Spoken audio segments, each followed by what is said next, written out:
మరి విశాఖపట్నం వచ్చేటప్పటికి అమర్నాథ్, శ్రీకాకుళం వచ్చేటప్పటికి సాక్షాత్తు స్పీకర్ గారు. మరి ఇంతమందికి మరి షాక్ ఇవ్వాల్సిన పరిస్థితి ఎందుకు వచ్చింది అని ఆలోచిస్తే, ఏమంటే తప్పు చేస్తే ఇంతమంది తప్పు చేస్తారా? ప్రజలకు ఎవరి మీద కోపం ఉంది? జగన్ మీద కోపం ఉంది. సో దాన్ని వీళ్ళందరి మీదకి తోసేసి, ఏముందండి సీతారాం గారు తప్పు చేయడానికి ఏముంది అసలు? ఆయన జనం కోపగించుకోవడానికి ఏమన్నా పాయింట్ ఉందా? ఏమైనా కోపగించుకుంటే ఈ జగన్మోహన్ రెడ్డికి అడ్డగోలుగా అసెంబ్లీలో సపోర్ట్ చేసినందుకు జనం కోపగించుకోవాలి తప్ప, ఆయన అక్కడ ప్రజలకు చేసిన అన్యాయం ఏమైనా ఉందా కోపగించుకుంటానికి? సరే, న్యాయం ఉందో లేదో పక్కన పెట్టండి.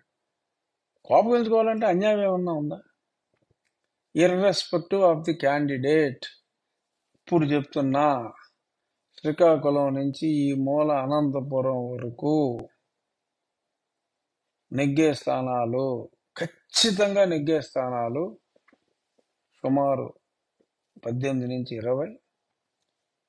టైట్ కంటెస్ట్ ఉన్న స్థానాలు ఒక బాగా టైట్ ఉన్నాయి, ఒక 25 ఉంటే, ఆ 25లో ఒక 15 స్థానాలు నేను వైసీపీకి వేసి నేను గతంలో 35 అన్న లెక్క చెప్పా.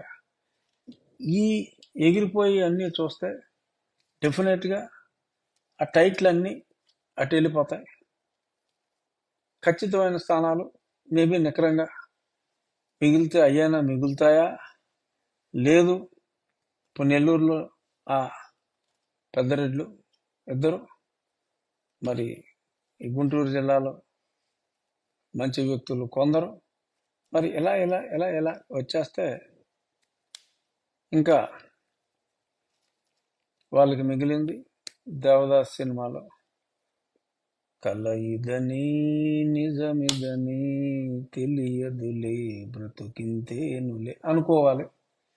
బహుశా ఆ తెలుగు పాట ప్రాక్టీస్ చేస్తే మంచిది. తెలుగు అంటే గుర్తొచ్చింది, నిన్న ప్రపంచ తెలుగు మహాసభలో స్థాయిలో తెలుగు భాష గురించి